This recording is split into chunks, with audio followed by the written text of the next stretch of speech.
Seventh verse in your mobile, 1327.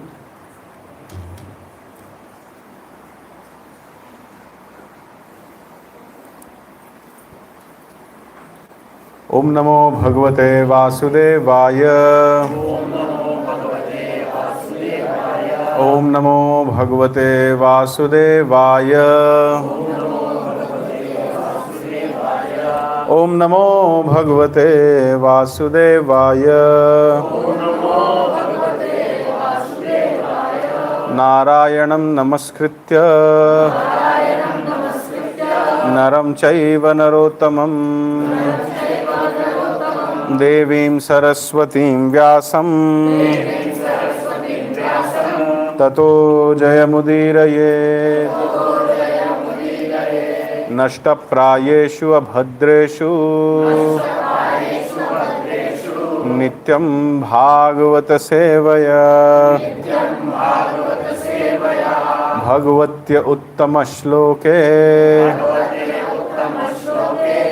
Bhaktir Bhavati Naistiki. So we'll be reading from the first canto titled The Creation. Chapter number 3, Krishna is the source of all incarnations. We'll start with verse 27, but we'll mainly focus on verse 28.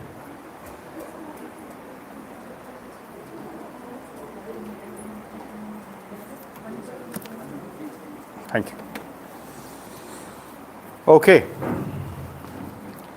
So even before we start today's discussion, I'll tell you the theme of this entire discussion today.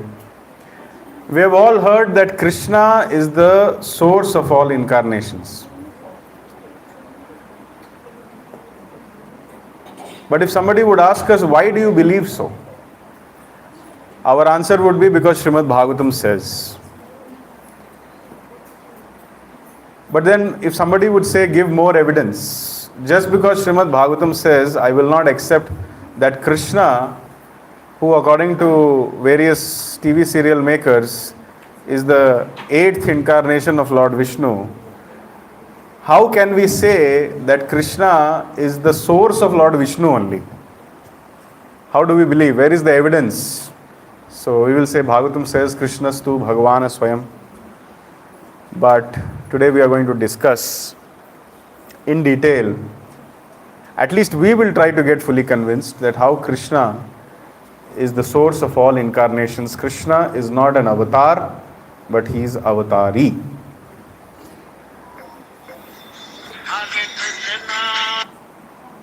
I'll put my phone to silent because I know I'll be getting various calls.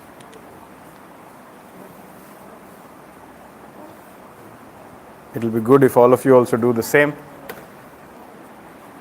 So verse number 27, let's recite. Rishayo manavo deva Manuputra mahaujasaha Kalaha sarver harereva Saprajapatayah smritaha Rishayo manavo deva Manuputra mahaujasaha Kalaha sarver harereva Saprajapatayah smritaha Rishayo manavo deva Manuputra mahaujasaha Kalah sarver harereva Saprajapataya smritaha. Devotees can repeat 2 times. Rishayo manavo deva Manuputra mahajasa Nauputra mahaujasaha Kala sarve harereva Samprajapataya smritaha. Somebody else. Rishayo manavo deva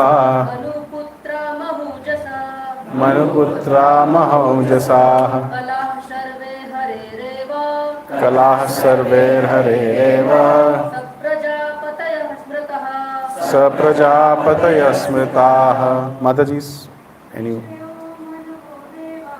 ऋषयो मनवो देवा मनुपुत्र महौजसाः कला सर्वैर्हरेरेव सप्रजा स्मृतयः. We'll directly go to the translation. It says, all the rishis, manus, demigods and descendants of Manu. Rishis, manus, demigods, descendants of Manu, who are especially powerful, and plenary portions or the portions of the plenary portions of the Lord. This also includes the Prajapatis. So we are basically talking about the vibhutis of the Lord. So the flow of this chapter is that, in the beginning of the chapter, the three Purushas are described. Who are the three Purushas in everybody's life? Everybody has minimum three Purushas in their life. If you have another, that's very good. But how many Purushas do you have in your life?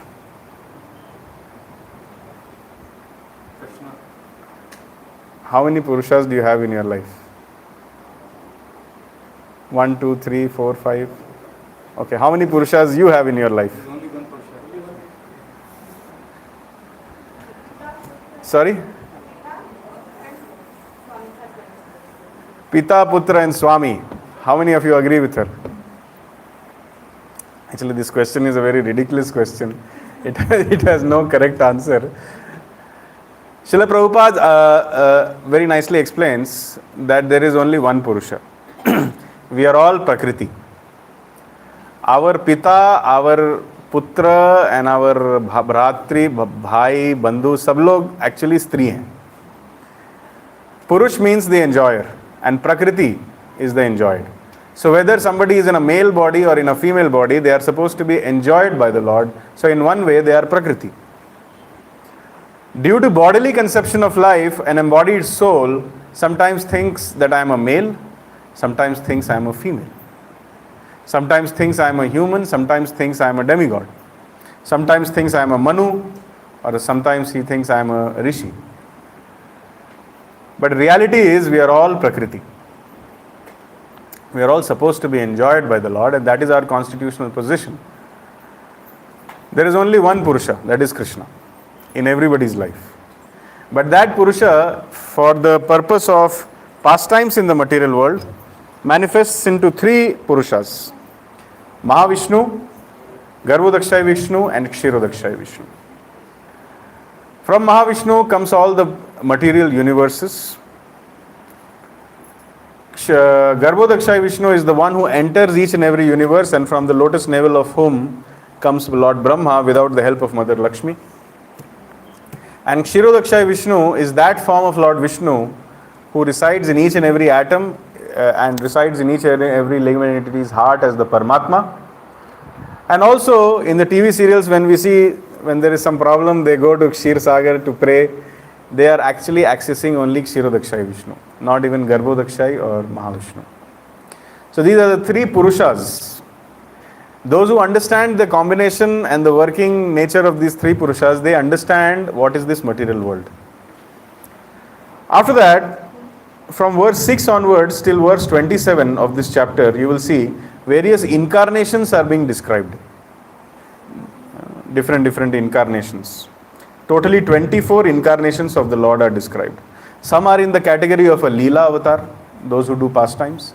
Some are in the category of a Shaktyavesh avatar. They are not the Vishnu Tattva, but they are living entities, Jiva Tattva, like us. But they are specifically empowered. Some specific potency has been given to them, like Vedavyas. He is a Jiva Tattva, but he has been given the potency to write. So when he writes, it's like Krishna is writing. So Shaktyaveshas are being discussed, Leela Avatar is being discussed, Purusha Avatar is being discussed, Yoga Avatar is discussed. Similarly now in verse number 27, Vibhutis are being discussed. And then verse number 28, is the main verse of the entire Srimad Bhagavatam. Why? Because it is the Paribhasha Sutra. I'll come to it, but before that, let's read the purport of verse number 27. Those who are comparatively less powerful are called Vibhuti, and those who are comparatively more powerful are called Avesha incarnations.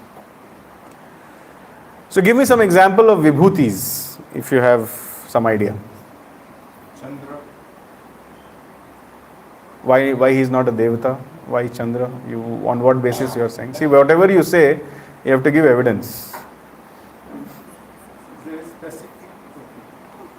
Where do you read in a very detailed way about the Vibhutis? Where do you read about it? The Gita itself. In the Bhagavad Gita, which chapter do you read?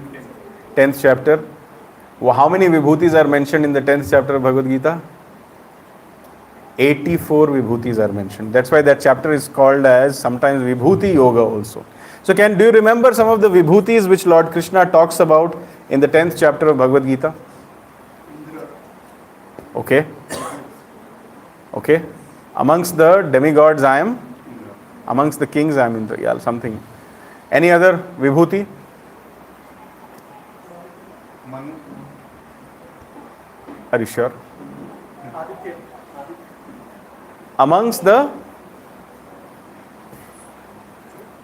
ऐसा doubt में रह के नहीं बोलने का, या तो कुछ तो पढ़ के बोलने का. Open the 10th chapter of Bhagavad Gita. 84 samples are there. Tell me at least 2-3. Amongst the aquatics I am, what does Lord Krishna say? Shark. So is shark Lord Krishna? No. But amongst the aquatics, shark it denotes Lord Krishna, or rather it represents Lord Krishna. In whichever species you go, the best person, like amongst the Pandavas, I am Arjuna. So the best person who is the most devoted to Lord Krishna and who is very much aligned with Lord Krishna, he is a representation of Lord Krishna. Yes. Lion among them. Brihaspati is amongst the teachers, I am Brihaspati. Brihaspati is not Lord Krishna. Among the priests. Amongst the priests, yes. Yes. Any other example? Amongst the Vedas, I am Sama. Okay. Among the trees, I am banyan tree. Yes, that's why people worship the banyan tree.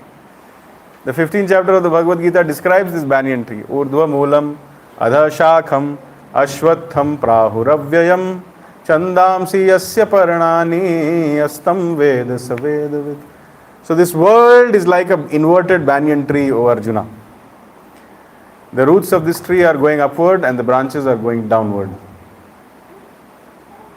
The leaves are the flowery language of the Vedas, and the twigs and the branches are the various activities described in the Vedas.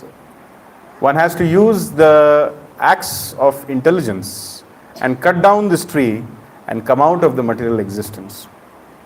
It's a very cryptic statement which Lord Krishna says. Basically, he means that if nobody can trace out where this material world begins, where it ends, when it began, when it will end. Nobody can understand that.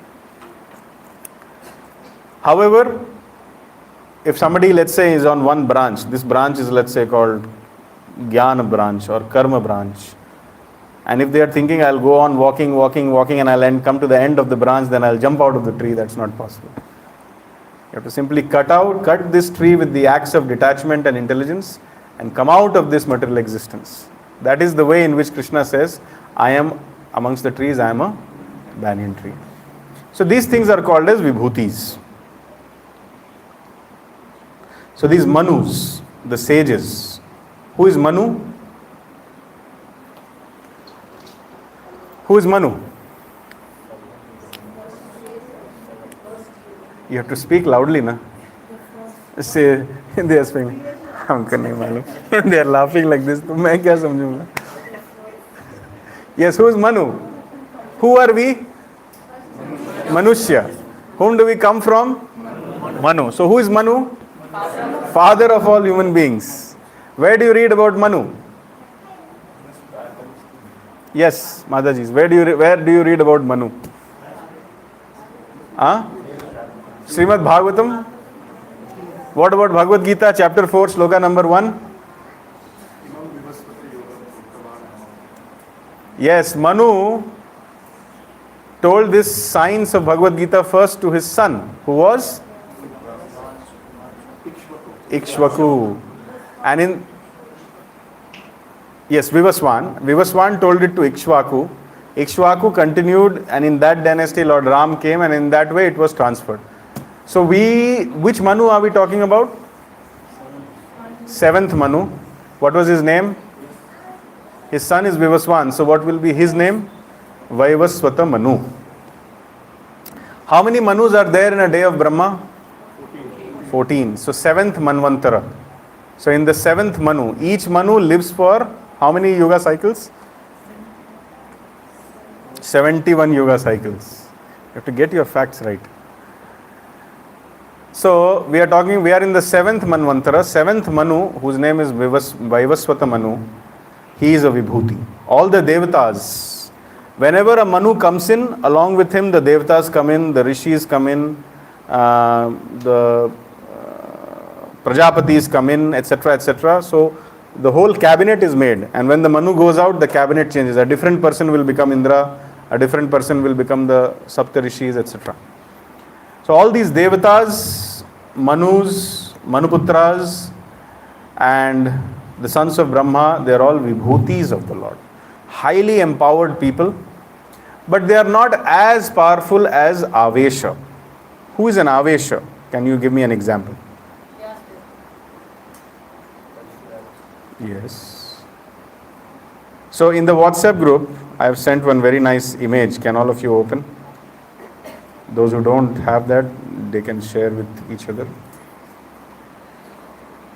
So how Krishna is incarnating, everything is described here.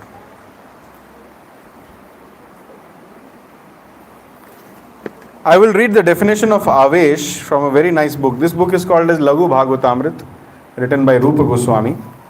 He gives a very nice definition of Avesha. Page number 35.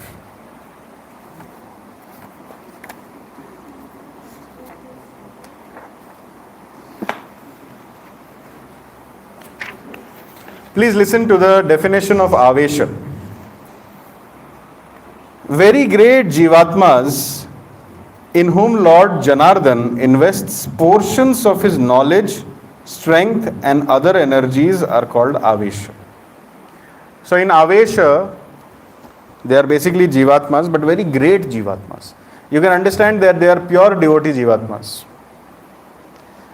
Lord Krishna or Lord Janardhan invests portions of his knowledge, strength and other energies. They are called Aveshas. Rupa Goswami says that even in Vaikuntha there are examples such as Shesha, Anant Shesh is a Avesha avatar, Narada, Sanaka. In the 10th canto of Bhagavatam, Srimad Bhagavatam describes Akrura seeing these Avesha forms. So this is the definition of Avesh. Shakti Avesh avatar, some more examples if we have, we can give. You have in your image you can see. Some Shakti Avesh avatars are the four Kumaras, Narada, Ananta, Shesha, Prithu, Parshuram. And then examples of Vibhutis are Indra, Agni, Meru, Brihaspati, Kartikeya, Bhrigu. These are Vibhutis. Is this much clear? Any questions or comments? Clear? Then we'll go to verse number 28. One question. Yes. Brahma falls within both Satyavesha and Guna.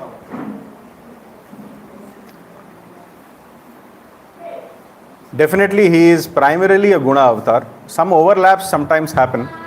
For example, Vamandev will come in the category of Leela avatar also. But he is also the Manvantara avatar. In this Manvantara, the functionality of Manvantara avatar is being played by Vamandev. So in that way overlaps are always there. But the primary functionality of Vamandev is Leela. Similarly, Brahma's primary functionality is Guna avatar. But he is also he is also Tene Brahma Hridaya Adi Kavaye. Krishna has invested the creative potency in him. So when Brahma will be creating, it will be like Krishna creating to some degree, but not fully. So that is Vibhuti and Avesha. Is this much clear? So the basic difference between Vibhuti and Avesh will be, Avesh is more powerful, Vibhuti is less powerful. but then Agni comes under the Vibhuti. Hmm. Agni is supposed to be kind of more powerful. Why? Who told Agni is supposed to be more powerful? Now, why do you say that Agni should be more powerful? Because the effect of Agni, we all know it's not. And this is a very understanding at a fundamental level. You are thinking fire can burn everything, so fire should be more powerful. Can fire burn your tapasya? Could fire burn Mother Sita? Can fire burn your soul? Can fire can burn this book, but can fire burn knowledge? From that perspective, you see. But if you offend, let's say suppose you offend Agni, what worst can happen? It can burn your property. That's the max it can do. But let's say if you offend Narad Muni, then what will happen? Your knowledge will go away, your tapasya will become useless, it will be Vaishnava Aparadh, so your bhakti will also go away. So who is more powerful, Narad Muni or Agni? From that perspective. Now we are coming to the most important verse of Srimad Bhagavatam, which is called as the Paribhasha Sutra. What is a Paribhasha Sutra? In each book, especially in the Vedic literature, there is one or few verses that brings the conclusion of the entire book. Please listen very carefully. In each book, especially in Vedic literatures, there is either one verse or few verses which brings the conclusion of the entire book. That is called Paribhasha Sutra. All other verses, all other chapters, all other statements should be studied in the context of this verse, the Paribhasha Sutra verse, to understand the text. That means everything should be studied in the light of 1.3.28. Whatever statements Srimad Bhagavatam says, if you have any confusion, refer to 1.3.28.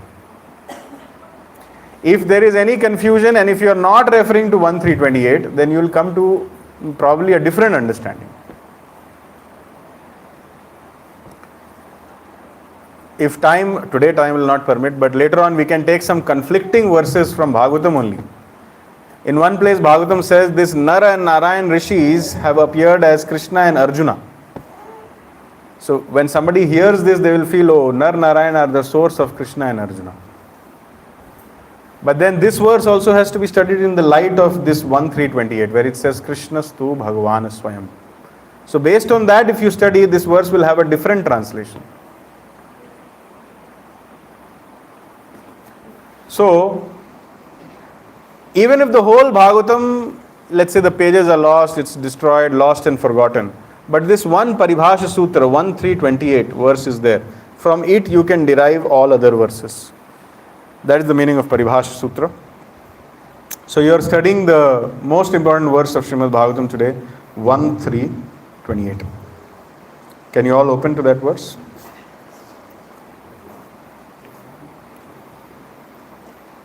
Ete cham shakalah pumsah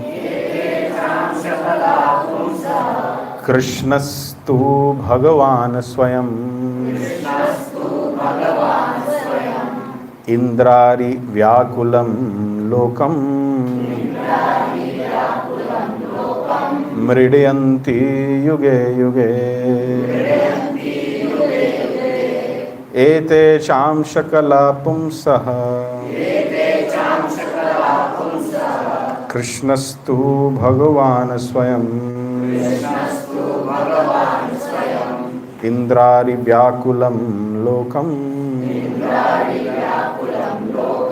Mridayanti Yuge Yuge. So this verse is very nicely describing who is Krishna.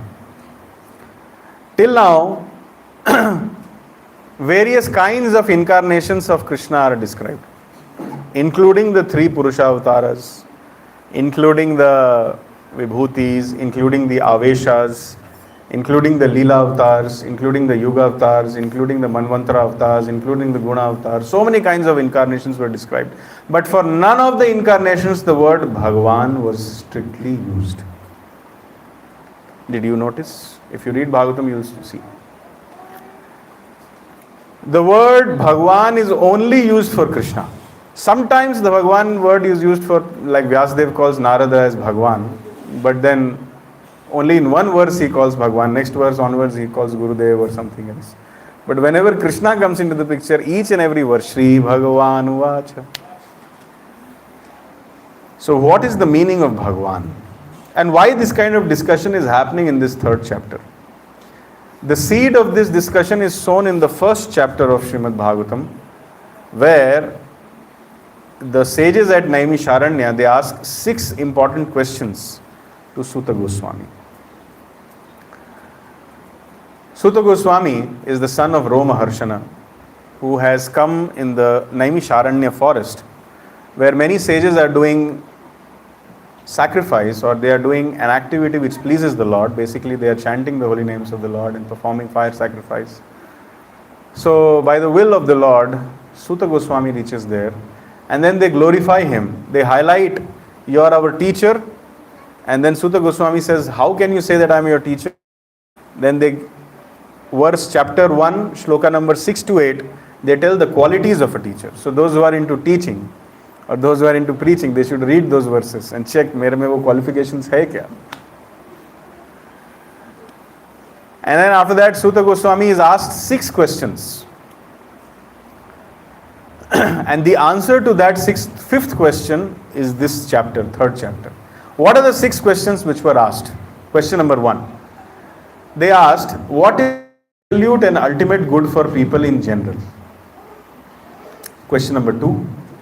Please explain the essence of all scriptures for the good of all living beings, not just human beings. Question number 3. Why did the Lord appear in the womb of Devaki as the son of Vasudeva? Why? Question 4. Describe about the Lord who performs his adventures in various incarnations, Purusha avatars. Number 5. Narrate the transcendental pastimes of the Lord's Leela avatars. So the sages are asking, first tell us about the Purusha avatars. What do the Purushas do? They do creation, maintenance, annihilation through various agencies. So therefore the first and the second canto and almost half of the third canto, it is creation, everything is being described. Third canto, almost in the middle of third canto, all of a sudden Varahadev comes into the picture. Hiranyakshi is about to be killed. From that time, the Leela avatars, they start. So this, our 1, 3, 27, 28 is answer to question number 5. Narrate the transcendental pastimes of the Leela avatars. And last question which the sages asked was, whom the religious principles have taken shelter of after Lord Krishna's departure. So that is the background of this verse, Paribhasha Sutra verse. Now, with very careful attention, let's read the wonderful purport to this verse. Devotees will read one paragraph. One paragraph one person can read, another paragraph another person can read. In this way, there are 4 paragraphs. Let's read it. It's one of the most wonderful purports of Srila Prabhupada. It will give so much clarity. Please start. Who would like to read? But you have to be loud. Translation you have not read? Okay, thank you for reminding. We'll read the translation. I'll read it. 1 second. All of the above mentioned incarnations are either plenary portions or portions of the plenary portions of the Lord. Who can explain me the meaning of the word plenary? Answer 1, primary expansion. All planets related hai, grah, nakshatra related hai. Plenary. Some smart people will actually Google it to understand the meaning of the word plenary. I'm waiting for the smart individuals to open up. 14 planets, plenary incarnations, 14 planets, primary. कोई तो search करो Google में plenary. Something that is complete in every aspect. Very good, smart person answered. Something that is complete in every aspect. So every incarnation is complete. The easiest way to understand this, you see some circles on the top. Let's say we arrange lighting into it. One of them displays full light. One of them displays 5 by 8th part of is illuminated. In the next one, 3/4 is illuminated. In the next one, half is illuminated. In the next one, 1/3 is illuminated. Next one, half is illuminated. Next, 1/4 is illuminated. Next, 1 by 8th is illuminated. And in the next one, nothing is illuminated. Could you imagine that? Suppose these are all different phases of the moon. Someday the moon is full, someday it's 5 by 8, someday it is 1 by 2, someday it is 3 by 4, someday it is 1 by 8, some days. Can you imagine that? When the moon is 5 by 8, does it mean that the moon has lost its power? It only chooses to display 5 by 8. But the moon is complete in all aspects. Similarly, every incarnation is complete in all aspects, plenary. However, different incarnations choose to exhibit different potencies. Another way to understand, which Prabhupada will explain in the purport, is using bulbs. There is electricity coming to your house. In some room you put a 60-watt bulb, some room you put an 80-watt bulb, some room you put a 120-watt bulb. Power is same. Display is different. So similarly, each and every incarnation is totally complete. But some incarnations exhibit some potency. Some incarnations exhibit little bit more potency. And if there is a form of the Lord where complete exhibition of all the potencies and all the qualities is done, that is Krishna. So therefore Prabhupada says, all of the above mentioned incarnations are either plenary portions or portions of the plenary portions. But Lord Krishna is the original personality of Godhead. All of them appear on planets whenever there is disturbance created by the atheists. The Lord incarnates to protect the theists. Please read the purport. In this particular stanza, Lord Sri Krishna, the personality of the Godhead, is distinguished from other incarnations. He is counted amongst the avataras, incarnations, because out of his countless mercy, the Lord descends from his transcendental abode. Avatara means one who descends. All the incarnations of the Lord, including the Lord himself, descends to the different planet of the material world, as also in different species of life to fulfill particular mission. Sometimes he comes himself, and sometimes his different planetary portions are part of the plenary portions, or his differentiated portions directly or indirectly empowered by him, descends to this material world to execute certain specific functions. Originally, the Lord is full of all opulences, all So what are the 6 things which are visible in Vishnu Tattva? all fame, All opulence, all prowess, all fame, all beauty, all knowledge, all renunciation. In whichever personality you see all these 6 things in full, he can be considered, or that person can be considered as God. Continue. when they are partly manifested through the plenary portions or part of the plenary portions. It should be noted that certain manifestation of his different powers are required for those particular functions. When in the room, This is the analogy. When in the room small electric bulbs are displayed, it does not mean that the electric powerhouse is limited by the small bulbs. The same powerhouse can supply power to operate large-scale industrial dynamos with greater volts. Similarly, the incarnations of the Lord display limited powers because so much power is needed at that particular time. So, you take any particular incarnation, let's say Vamandev. So whatever was needed, only that much was done. But in some other incarnation, like let's say Rama, something more was needed. So something more was done. Similarly, in Krishna's incarnation, for example, Vamandev, when he had to circumpass or encompass the whole universe, he increased his size. And then with 2 steps, he covered the whole universe. That is a very great potency. Can you do that? Therefore, you are not God. And if anybody says, I am God, we should ask them, पहले ये करके दिखाओ. Did Krishna also do it? Yes. He did it even without making his body big. He opened his mouth, and inside mouth only he showed not just one universe, but all the universes. Mridu Bhakshan Leela, when he ate the mud. So from that perspective only you can understand that Vamandev is not a display of full potency. When Hanuman has to lift a mountain, he increases his size. He becomes very big and then he lifts the mountain. But when Krishna, in a 7-year-old body only, he lifts the mountain. So who is more powerful, Hanuman or Krishna? In this way you have to compare. However, when it comes to Vamandev and Krishna, if you say Vamandev is less powerful than Krishna, it is an aparad. It is an offense to speak like this. We have to say Krishna is only Vaman, Keshava Dhrita Vamana Rupa. But when Krishna takes the form of Vamana, as per his mood and as per the requirement, he exhibits his potency this much. But the same personality, when he comes in the Dwapar Yuga, he exhibits full form.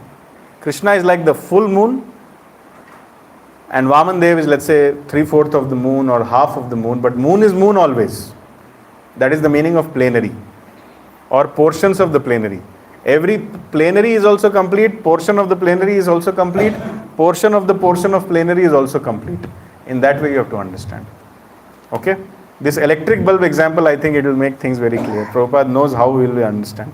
Second paragraph, somebody from Mataji's side can read little loudly. For example, Lord Parshunam and Lord Narasimha displayed unusual opulence by killing the disobedient Kshatriya 21 times and killing the greatest prophet, that is Hiranyakashipu. Hiranyakashipu was so powerful that even the demigods in other planets would tremble simply by the unfavorable raising of his eyelids. Yes. So many people say that there are many powerful people in the world. My question to them is, have you ever seen any man as powerful as Hiranyakashipu? We should actually appreciate this point, that Hiranyakashipu was so powerful that if he didn't like the weather, if he felt it's too hot for him, what he would do? Switch on the AC. What he would do? What he'd do? Would raise his eyebrow. And the Surya Dev, Vivaswan, वो विवस्वान को remove करके एक दैत्य Vivaswan was removed from his position. He was no longer the presiding deity of the sun planet. He put in some demons who used to regulate the temperature. That was his control. Such a powerful man. I always quote this point that we have, materially speaking, there has been never as powerful a human being, or not a human being, a demon as powerful as Hiranyakashipu. Never will there be again also. But that much powerful Hiranyakashipu was killed in how much time? इसके पहले कि हम लोग realize करें वो मर गया. So therefore we should understand that our pursuit of power and position is useless. After becoming the most powerful man in the 3 planetary systems, he was not happy, he was not satisfied. Why? When you try to hog the limelight, when you try to chase name and fame, when you look for puja, labh, man, pratishtha, special distinction, you may get it. Based on your punya karma, you may get it also. But that will not please your heart. That will not give you satisfaction. Because you, as a spirit soul, are an eternal servant of God. And you will become happy only when you serve God and please God. Which Prahlad was doing. Therefore, he was very happy. Complete satisfaction of heart is achieved only when we render unconditional and unmotivated service to Lord Krishna. Jeever Swarup hai Krishner Nityadas. So to serve Lord Krishna and try to please him is the greatest happiness. If we try to hog the limelight, we'll never be happy. I can prove this. Whenever you read the pastimes of some selfless people, don't you feel happy in your heart? You feel so touched, no? Let's say you meet a person who is very selfless, does not want anything from you, unassuming, simply wants to assist you. Will you feel happy to be with that person? Will you not always want to be with such a person? That is your nature actually. That's why you like it. Your original uncontaminated nature is to be a selfless servant of God. And whenever you see such a glimpse in someone's character, you feel attracted to that person. You feel like serving that person. Whenever you read the pastimes of the devotees in Bhagavatam, you feel attracted. Whenever you hear about Hanuman, how he used to serve without expecting anything in return. Whenever we read the pastimes of the devotees of Sri Krishna Chaitanya Mahaprabhu, we feel like that. Don't you feel like that? If you have read, this is the proof that this is what you want in life. So Hiranyakashipu, even after becoming the most famous person, was not happy. But simply if you try to serve Krishna and try to love him and not look for name, fame, not look for result or fruitive mentality, I am chanting Hare Krishna, to mera ye ho jana chahiye, you will not be happy. Come back to the purport. The demigods in the higher level of material existence many times excel the most well-to-do human beings in duration of life, beauty, wealth, paraphernalia and all other respects. Yes. In duration of life, beauty, wealth, paraphernalia and all other respects, demigods, they excel the most powerful human beings. Still, they were afraid of Hiranyakashipu. Thus, we can simply imagine how powerful Hiranyakashipu was in this material world. Please continue. But even Hiranyakashipu was cut into small pieces by the nails of Lord Narasimha. This means that anyone materially powerful cannot stand the strength of the Lord's nails. Similarly, Jamdagnya, that is Parshuram. Jamdagnya displayed the Lord's power to kill all the disobedient kings powerfully situated in their respective states. The Lord's empowered incarnation Narad and plenary incarnation Varha as well as indirectly empowered Lord Buddha created faith in the mass of people.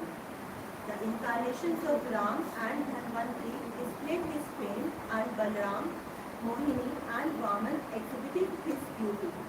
Dattatreya, Matsya, Kumar and Kapila exhibited his transcendental knowledge. Nar and Narayan Rishis exhibited his renunciation. So all the different indirectly or directly empowered incarnations of the Lord manifested different features, but Lord Krishna, the primeval Lord, exhibited the complete features of Godhead, and thus it is confirmed that he is the source of all other incarnations. And the most extraordinary... So, this is the very simple proof which Srila Prabhupada gives. If you will carefully read this purport, it's a very cryptic purport rather.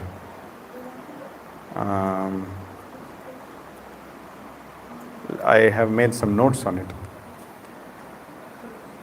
This is from the commentaries of the previous Acharyas. The Kumaras and Narada are invested with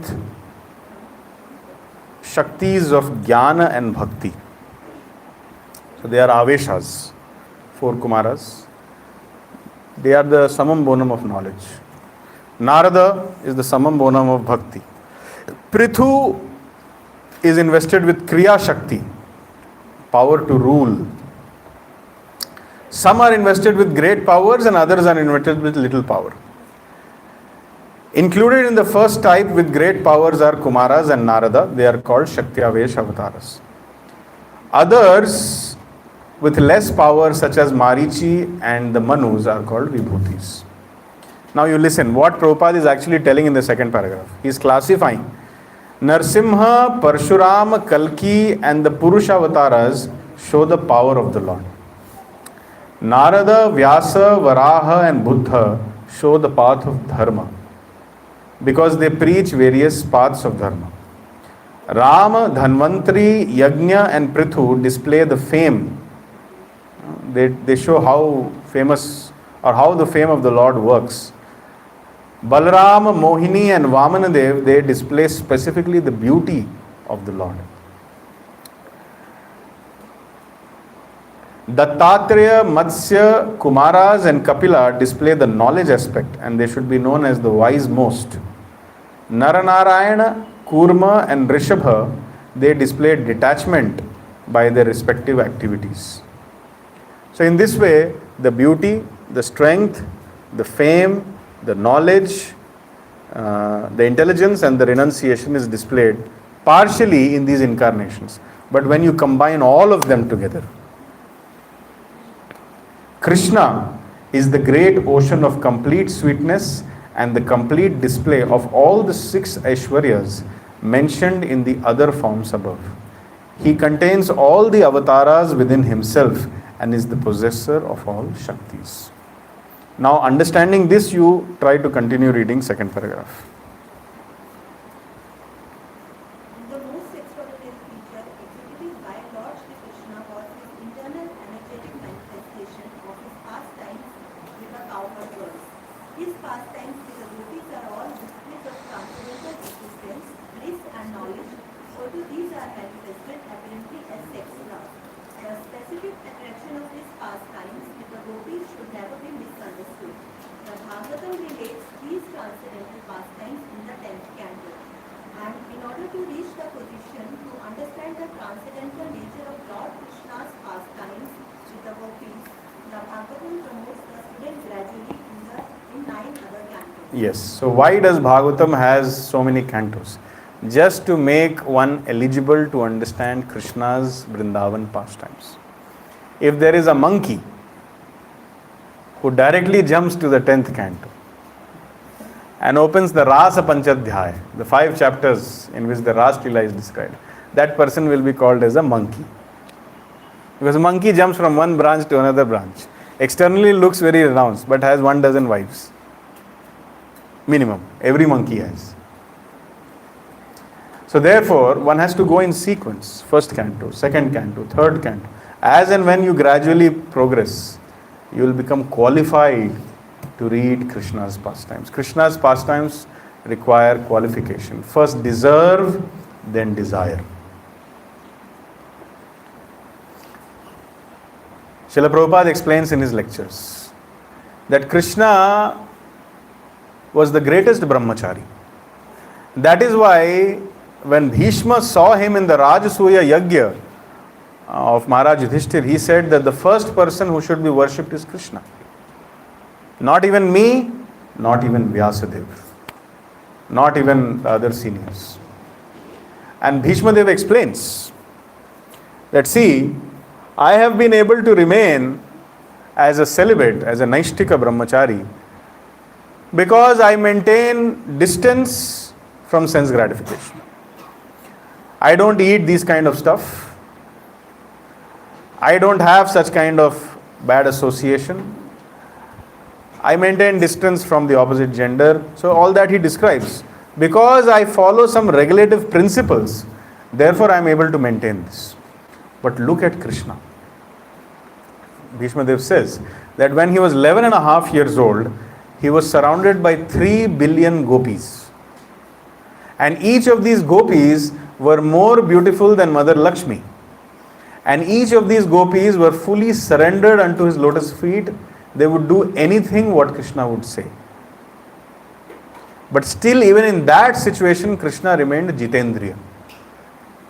And then Prabhupada adds, we never heard that any gopi had any pregnancy or any gopi went through abortion or miscarriage. We never hear of this. So that is Krishna, Jitendriya. One who is a complete master of his mind and senses. So much so that great personalities like 4 Kumaras, Narada, Bhishma, and the Navayogendras and all the present brahmacharis of ISKCON, we all worship Krishna. Every day we chant Hare Krishna, Krishna Krishna, Hare Hare, Hare Rama, Rama Rama. So therefore, Krishna's pastimes with the gopis should not be seen like a boy and a girl pastimes. No. They are pastimes of internal energy. When a boy approaches a girl or when a girl approaches a boy, they want to gratify their senses.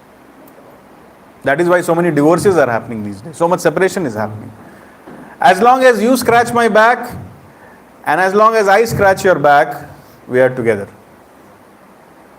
The moment I see that you are not qualified enough or capable enough or inclined enough to gratify my senses to my satisfaction, separation. But gopis and Krishna relationship was not like that. Gopis, they never wanted anything in return from Krishna. Nothing. They just wanted to serve him. And Krishna was not an ordinary person. He is the Supreme Personality of God. That is why the greatest sannyasi, Sri Krishna Chaitanya Mahaprabhu, who is said to have never even glanced at the opposite gender, even the greatest sannyasi is discussing pastimes of Krishna with the gopis. That means it is beyond the material lust. Material lust is like rusted iron, but the transcendental pastimes of gopis and Krishna is like gold. There is no comparison. There is no sense gratification there. So in order to become qualified to understand this, one has to read the first 9 cantos of Bhagavatam. Otherwise, you will never understand. It is mentioned that if somebody whose heart is purified after rendering proper Shravanam, Kirtanam, Vishnu Smaranam, Archanam, Bandhanam, Pada Sevanam, Dasyam, Sakhyam, Atma Nivedanam, after practicing the Navavidha Bhakti, one whose heart is purified, they can become qualified to hear the pastimes of Krishna in Vrindavan. And once they hear the Rasa Panchadhyaya from a capable person, then they will get completely purified of lusty desires. That is the beauty of this Rasa Panchadhyaya. But unfortunately, there are so many mundane commentators on Srimad Bhagavatam who like to do Bhagavad Saptaha and who do not purify but putrefy the people by speaking. Srimad Bhagavatam is like a very tasty nectarian milk, and these professional commentators, they are like a serpent. They mix the poison of mundane comparisons and mundane mentality and mundane analogies and mundane thought process and present it to people, and people drink it and they also die. Let's go to the next purport, next paragraph of the purport. According, Please, you have a loud voice. Yeah. according to Srila Jeev Goswami's statement, in accordance with authoritative sources, Lord Krishna is the source of all other incarnations. It is not that Lord Krishna has any source of incarnation. All the symptoms of the Supreme Truth in full are present in the person of Lord Sri Krishna. And in the Bhagavad Gita, the Lord emphatically declares that there is no truth greater than or equal to himself. Which verse of Bhagavad Gita says this? Matta Parakaram Nanya. Kinchidasti Dhananjaya Mai Sarvam Idam Protam Sutre Mani Ganaiva. Any other verse? 10.8. What is that verse? Aham Sarvasya Prabhavo Matta Sarvam Pravartate Iti Matva Bhajante Mam Buddha Bhava Samannita. So this is another proof. Krishna says in the Vibhuti Yoga section, by just a spark of my splendor I maintain the entire creation. What does he mean by that? Just a spark of my splendor I maintain the entire creation. Who maintains this entire creation? Shirodakshai Vishnu. So he is just a spark of the splendor of Krishna. Continue. In this stanza, the word Swayam is particularly mentioned to confirm that Lord Krishna has no other source than himself.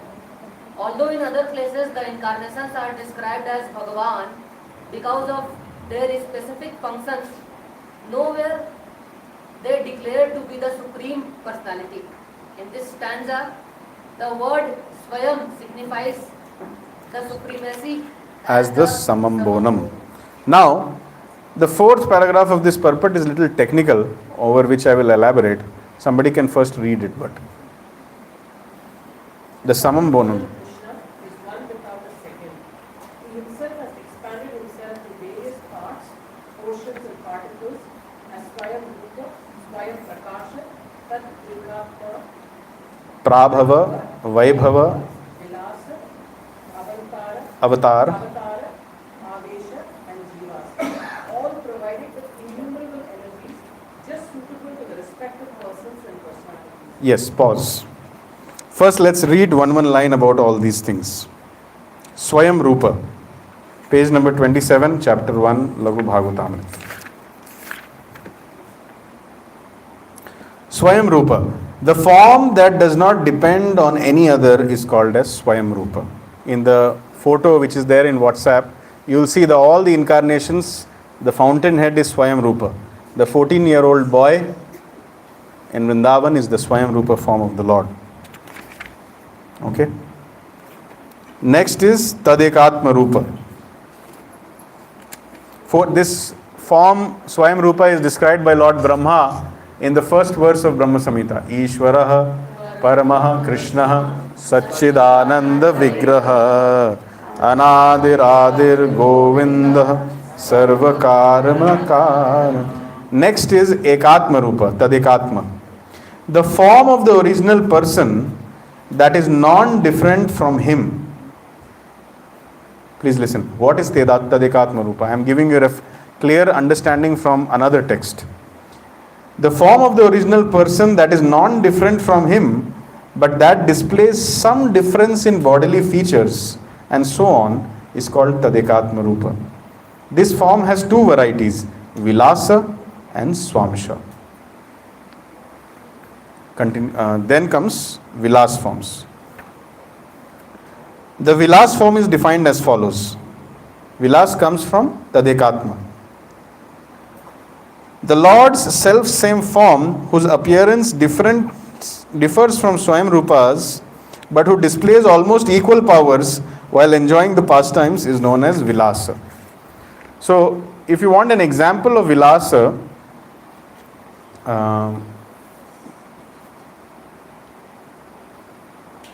the four-armed Vishnu forms, Sankarshan, Aniruddha, Pradyumna and Vasudev, they are the Vilas forms. After Vilas, now, see, as I read all these things, I also don't understand fully, but I'm just giving some clarity to myself and you. Swamshas.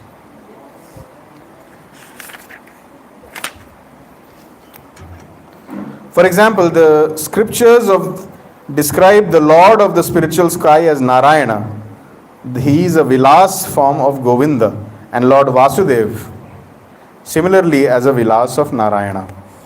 The Swamsha, the form similar to Vilas expansion but displaying less potency, is called Swamsha. Among the Swamshas are Sankarshana, Matsya and others, each of whom who appears in their own abode. Then Avesha, very great Jivas, in whom Lord Janardhan invests portions of knowledge, strength and other energies, are called Avesha. After Avesha will come Prakash. The Prakash manifestations are not counted amongst these three forms, distinct forms, because they are in no way different from the forms from which they expand. That is to say, when a particular form of the Lord manifests himself in more than one place simultaneously, retaining in all regards the same identity, his expanded forms are called as Prakash. Which form are we referring to? Krishna expanding himself into 16,108 forms in all the palaces of Dwarka, they are Prakash manifestations. Vaibhav Prakash manifestations. Each form is Krishna in that way. So this is very technical. This requires brain substance to understand. Okay. So let us understand that we will not understand. For example, Dwarka Krishna was visible simultaneously in each of his palaces doing different activities. This is confirmed by such statements as one in the beginning of Chitram Bataitat. Okay. Now, there are some other forms, kind of avatars mentioned in this paragraph, which are basically Vaibhav and Prabhav. So I'm going to read to you the definition of Vaibhav and Prabhav also, page number 231.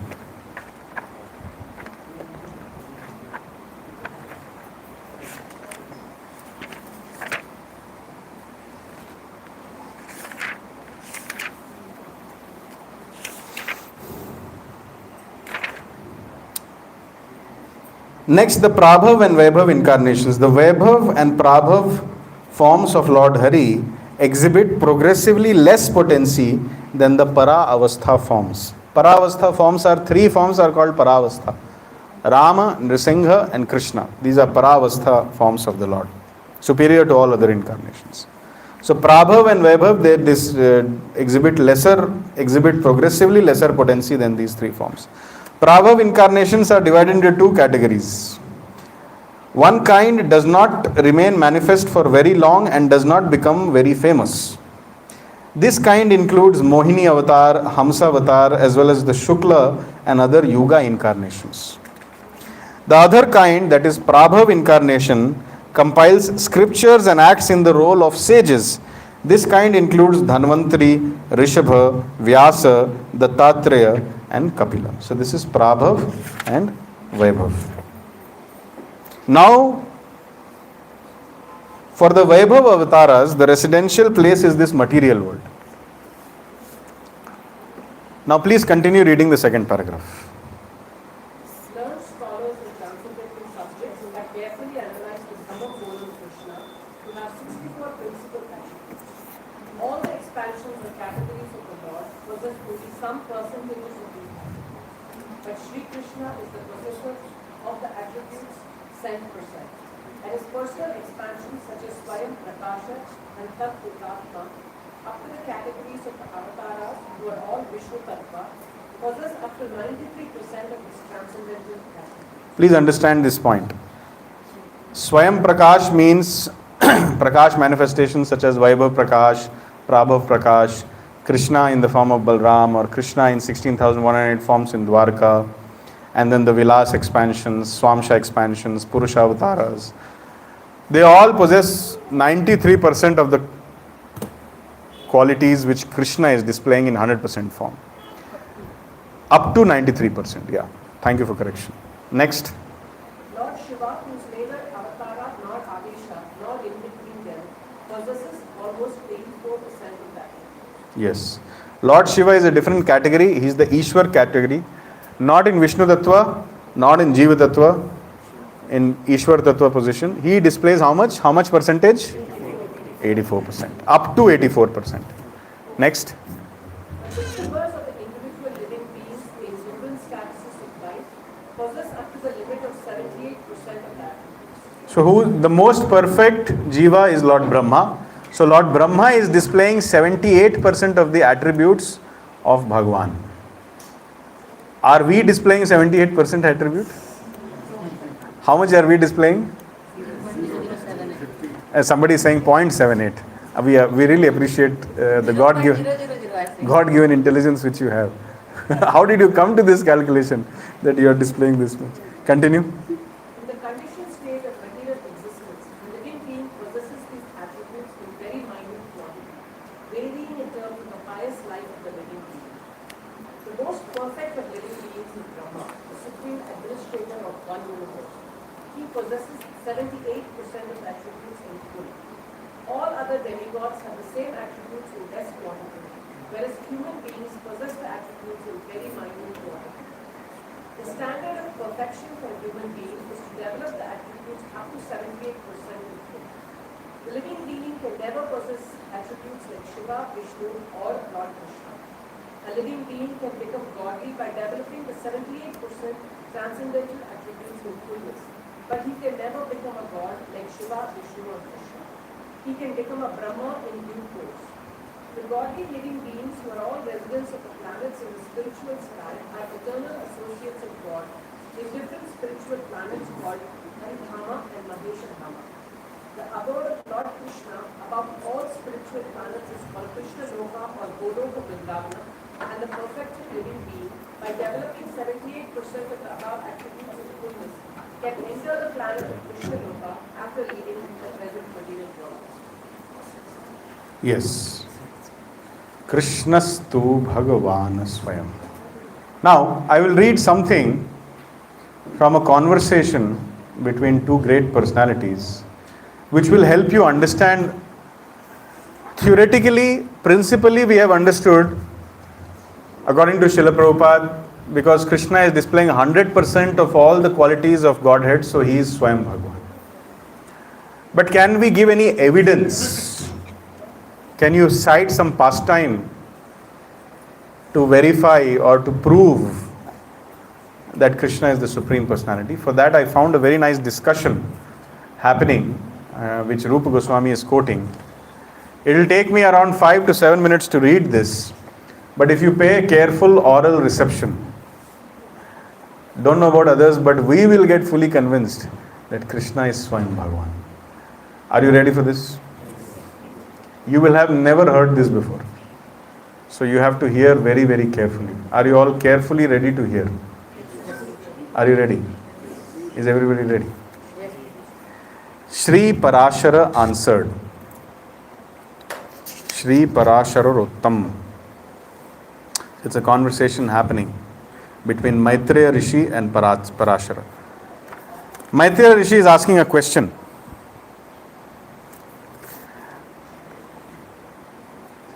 After Vishnu killed Hiranyakashipu and later Ravana, the Jiva who had taken birth as those demons achieved facilities for material enjoyment which even the demigods cannot attain.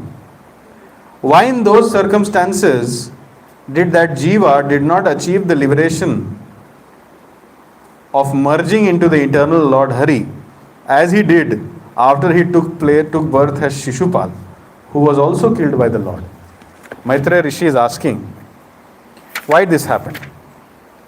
Parashar Muni takes 10 verses to answer this question, where he tells what is the difference when Narsingadev kills someone, what is the difference when Lord Ram kills someone, and what is the difference when Lord Krishna himself kills someone. Please listen with careful attention. Shri Parashara answered. Who is Parashar Rishi, by the way? Father of Vedavyas. To kill the king of demons, he who is the creator, maintainer and destroyer of all the worlds revealed his unparalleled form of Nrsimha. At that time, Hiranyakashipu did not realize Nrsimha was Vishnu. Thinking that this powerful being had accumulated heaps of extremely pious credits, Hiranyakashipu focused his attention on him under the strong impulse of the mode of passion. By concentrating his mind on the Lord in this way, while the Lord killed him, in his next life, as 10-headed Ravana, Hiranyakashipu was only given facilities for material enjoyment that are unequaled in the three worlds. Purport. Lord Nrsimha is essentially the same person as Sri Krishna. They are not different in Swarupa or identity, but rather in guna or manifest qualities. When the Vaidurya stone changes color, it manifests a quality it already contains within itself. In a similar way, when the personality of Godhead wanted to free the universe from the threat of Hiranyakashipu, he manifested his form as Nrsimha. But if Lord Nrsimha is none other than Krishna himself, why was Hiranyakashipu not liberated when he was killed by him? Parashar Muni will explain that when Lord Krishna kills a demon, please listen very nicely. When Lord Krishna kills a demon, he insinuates himself into the heart of that particular soul by the charm of his personality, names, and other attractive qualities. Lord Nrsimha does not exert this liberating, all-attracting influence on the fallen jivas who encounter him. Did you understand? Nahi samjhe? Even if you hate Lord Krishna, if he will kill you, before you will die, he'll charm you in such a way that you will give up the enviousness against him, become his devotee before death. Lord Krishna is only Nrsimha, but as Nrsimha, when he will kill you, he will not exhibit this all insinuating, charming potency. As a result of which, marte samay bhi you will consider Nrsimha as your enemy and die. As a result of which, you did not surrender, you did not do Sharanagati at the time of death, even though, although being killed by him, as a result of which you did not get liberation. You simply got sufficient material opulence in next life, that's all. Clear? Then what was Hiranyakashipu's awareness regarding the Lord in his form as Nrsimha? He saw him as a powerful being like himself, endowed with extraordinary qualities. Why? Because of the strong influence of the mode of passion, which always distorts the understanding. Nevertheless, in spite of his bewildered condition, by intensely focusing his attention on the amazing man-lion form who would kill him with his own hands, Hiranyakashipu gained in his next life wealth and power beyond the reach of demigods. Next verse. By the way, this book is called Laghu Bhagavatamrita, written by Srila Rupa Goswami, translation by Gopi Parandhan Prabhu, a Prabhupada disciple. Whenever I have any scriptural doubts, I refer to Laghu Bhagavatamrita. My doubts get answered. Because of Hiranyakashipu's bewilderment, his mind did not actually take shelter and unite with the personality of Godhead, the Supreme Absolute Truth, who is without a beginning or the end. The sutra here is, even if the Lord kills you, at the time of death, if you do not surrender to him, you are not getting liberation. बोलते हैं ना, भगवान के हाथ से मर रहे हैं तो हमारा उद्धार हो जाएगा. This is a misconception. If I am a rascal and at the time of death I retain my rascaldom, then मेरा उद्धार नहीं होगा. I'll just get a new material birth with sufficient material opulences, that's all. Then, in his next life as Ravana, under the sway of Cupid, he became obsessed with Janaki. Thus, although he saw the Lord in his form as the son of Dashratha, he failed to become spiritually attracted to him or to realize, here is the infallible Lord. Instead, he conceived of him as an ordinary human, and again he obtained diminished results by dying at Lord Acyuta's hands. He next took birth as Shishupal in the glorious world-renowned family of the king of Chedi and enjoyed unimpeded power. Purport. Why was this demoniac individual not given liberation when he was killed second time by Lord Ram, who is also Krishna? Because again, the specific relationship with the Lord that results in liberation did not become manifest. Ten-headed Ravana was enchanted by the divine goddess of fortune, but unfortunately he could see her only as an extremely attractive woman without knowing that she was the wife of the Supreme Lord. Ravana had the rare opportunity to see Lord Krishna in his form as Sri Dasharathi, but thinking the Lord's birth in a royal family as a result of good karma, he again considered him to be an ordinary man. I'm skipping some purports. Okay, I'll not skip. Ravana failed to recognize the infallible Lord, the greatest of the Lords, personally endowed with all eternal excellences. When Ravana's wife scolded him for insisting on opposing Lord Ram, Ravana secretly disclosed that he theoretically understood Lord Ram's glories. This superficial knowledge, however, could not gain him liberation absent the ingredient of intense attraction. That means until and unless you have intense attraction, unalloyed love for the Lord, even if Lord kills you, that does not help you to get freedom from the cycle of birth and death. Therefore, when Ravana died from the arrow shot by Lord Ram, he again only attained great material opulence in his next life. From being killed personally by the Supreme Lord, Ravana took his next birth in the most powerful family of the Chedis. Next verse. As Shishupal, he found the cause of all Supreme Lord's names. As Shishupal, he found cause to chant. As Shishupal, he found cause to chant, he found a reason to chant all of the Supreme Lord's names. With his mind absorbed incessantly in the Lord, after several lifetimes of hatred, he uttered all the names of the Lord to criticize, scold, and otherwise abuse him. Whether Shishupal was walking, or eating, or bathing, or sitting, or sleeping, or doing anything else, his deep-seated envy caused his heart and mind to inescapably be absorbed in the image of Lord Krishna's form. He saw that the Lord had eyes as perfectly beautiful as a fully blossomed lotus petal, that he wore a brilliantly effulgent yellow garment, that a spotlessly beautiful helmet decorated his head, and that ornaments graced his four glorious stout arms with which he held conch, disc, club, and lotus. Purport. When he appears, Sri Krishna, the Swayam Rupa, constantly manifests specific potency of enchantment that leads to liberation. Thus Shishupal although he hated Lord Krishna, thus Shishupal fully absorbed his mind in Krishna, and when Krishna killed him with his Sudarshana, he finally obtained liberation.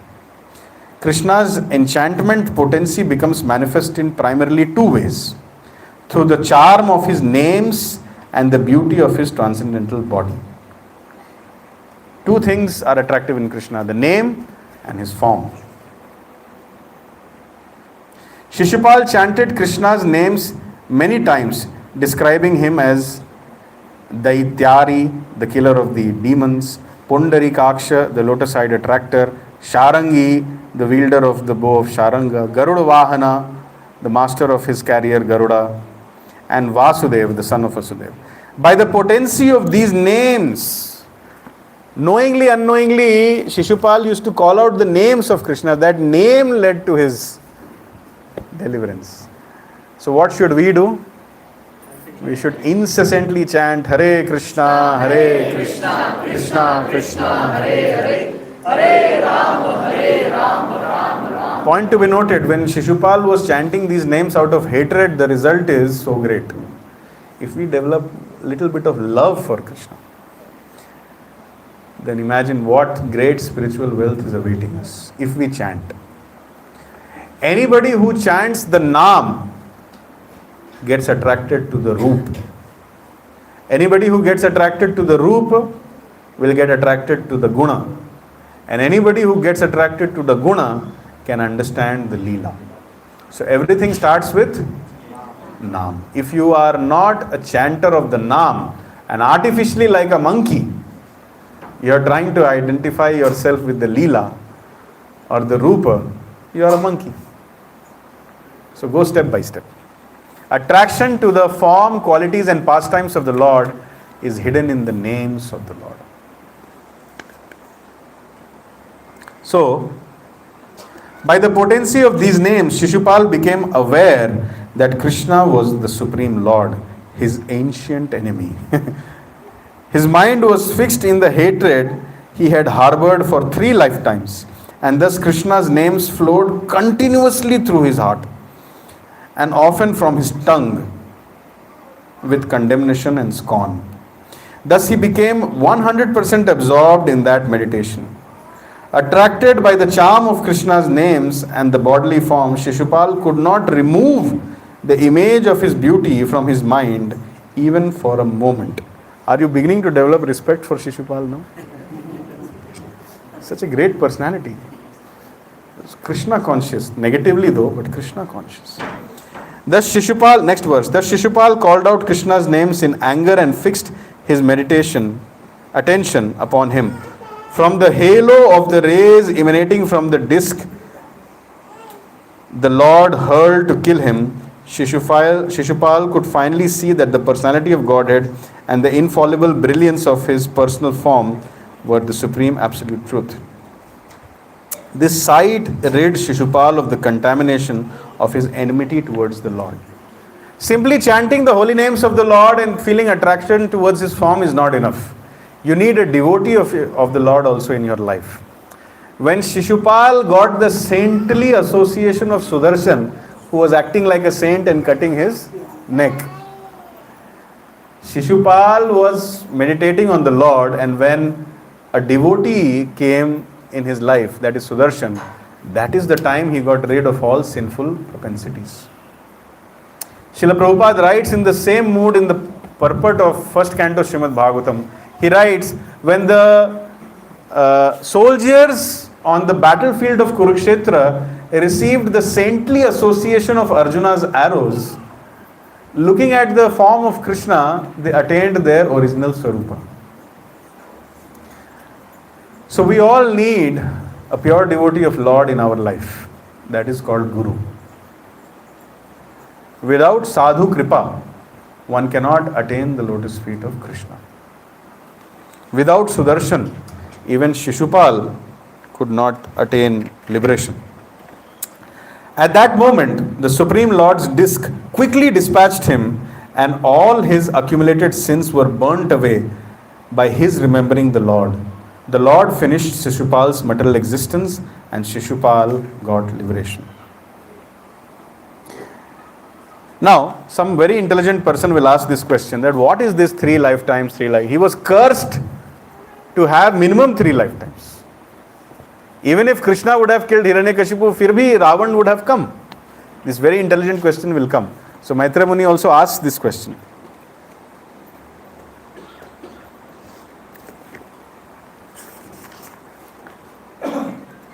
In this passage from Vishnu Puran, Parashar Rishi does not mention the 2 associates of Vishnu who each took 3 births as demons. Therefore, we cannot consider now, this is one day of Brahma going on. In every day of Brahma, once Lord Ram comes, once Lord Krishna comes, once Nrsimhadev comes. But do you think that in every day of Lord Brahma, Lord Vishnu will make 2 of his associates to leave Vaikuntha? This has happened only in this day of Brahma. That means the previous person who was Ravana in the previous day of Brahma was a different Jivatma compared to this day of Brahma. That is the argument given by Rupa Goswami. Please listen very carefully. Therefore, we cannot consider these demons who appear every day of Brahma incarnations of 2 Vishnu associates who would not realistically fall down in every kalpa. And then Rupa Goswami gives reason that why will Lord Vishnu force 2 of his associates to come down from, when nobody falls down from Vaikuntha or the spiritual world until unless they want to come. Purport little bit I'll read. Someone may object, how does this discourse between Parashar and Maitreya show that Krishna is Swayam Bhagwan? We know from the 3rd canto of Srimad Bhagavatam about the fall of Jay and Vijay from Vaikuntha due to the curse of the 4 Kumaras. We also know about their release from the curse and their return to their service in Vaikuntha when Krishna killed them in their 3rd incarnations. Their liberation after 3 births as demons was completion of the term of the curse. Where is the evidence that Krishna has unique power to liberate? This objection is countered by verses 50 and 51 of this book. Parashar deliberately did not mention the 2 fallen associates of Vaikuntha because he understood they could not fall from Vaikuntha in every day of Brahma. That would contradict the promise that Lord Hari is always kind to his devotees and that one who attains Vaikuntha never returns to this world. The Lord fights with demons in each kalpa, but not necessarily with Vaikuntha devotees.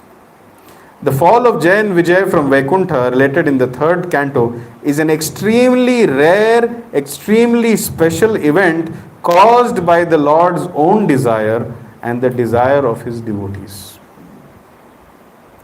The Lord then 3rd canto, verse 16, sloka 29, Rupa Goswami quotes, Bhagwan anugavaha yatam ma bhaishatam ashtusham brahma teja samarthopi hantum neche matam tume.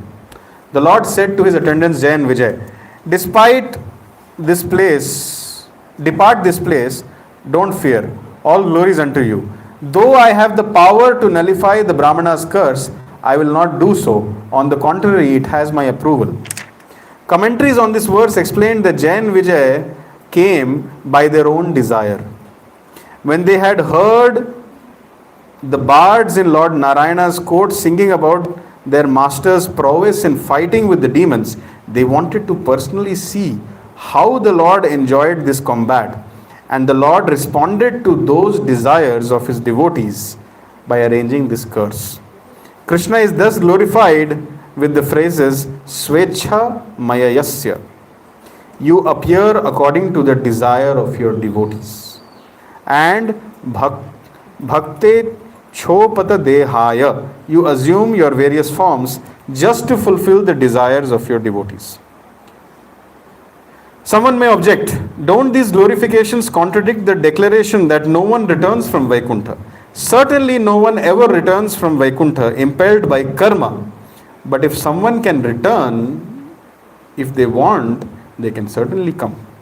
If it were considered improper to come down from Vaikuntha by one's own desire, then Lord Hari himself would be guilty of such impropriety because he keeps coming down every now and then. Very nice arguments, Rupa Goswami gives. On the other hand, we also learn from Bhagavatam that one does not even have to return from the Vaikuntha, present between Vaikuntha, region of Vaikuntha present, even within this material world.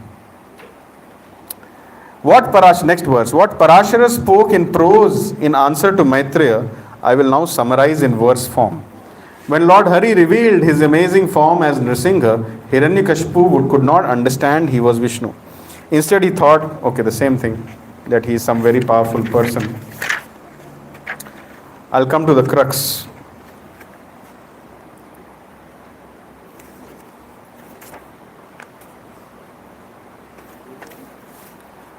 Reaching at this point in his narration, Sage Parashar recalled how Krishna awarded liberation to Putana and others during his early childhood pastimes, and how he withheld liberation from persons like Kalanemi when he dispatched them during his pastimes as the powerful Supreme Lord in other forms. Thinking thus, the sage spoke in the beginning, Ayam hi Bhagwan. Certainly Krishna is the Supreme Personality of Godhead. To answer Maitreya's inquiry, Parashara cited evidence to show Krishna alone exhibits the potency of attraction that results in liberation for an enemy who meets at death at his hands. This evidence included the negative examples of Hiranyakashipu and Ravana and the positive example of Shishupal. Parashar Muni concludes that Krishna is the Swayam Rupa Bhagwan, the original personality of Godhead. Krishna liberated many demons even in his infancy, beginning with Bakasura's sister. Who is she? Putana. But his other incarnations did not liberate the demons when they were killed. As for example, when Lord Acyuta killed Kalanemi, Kalanemi became Kamsa next. That means he was not liberated when Acyuta killed him. But when Krishna killed Kamsa, liberation. In this phrase, he certainly means Krishna. Krishna is certainly the original personality of Godhead because he powerfully attracts the minds of not only those who love him, but even those who hate him. Therefore, it is not surprising that Parashara spoke the phrase Kirititaha as the evidence to show that Krishna is the Supreme Personality of Godhead. So I just wanted to present a convincing reason why Krishna is called as Swayam Bhagavan. So Prabhupada gives the analogy that because he displays maximum potency, so he is Bhagavan. I found out some more evidence from the previous acharyas like Rupa Goswami, where they give this very nice evidence that why you should agree that Krishna is Swayam Bhagavan, because other forms of Krishna, they do not exhibit this super attractive potency, which can attract lovers also and haters also. This is uniquely exhibited by Krishna, so much so that even demons like Putana, Ram also killed Tadaka and Krishna killed Putana. But Putana not just got liberation, she went back home, back to Godhead, and was awarded the position of an assistant to Mother Yashoda. This is unheard. So this gives us sufficient evidence that Krishna is not an avatar. He is the source of all incarnations. Krishna is Swayam Bhagavan. Do you think this reading will convince you more? Are you happily situated in this supreme absolute truth that Krishna is Swayam Bhagavan? So on this note, do you have any questions, comments? Do you have any comments? Any reflections? Did you like something in today's discussion? We can close the recording. Yes.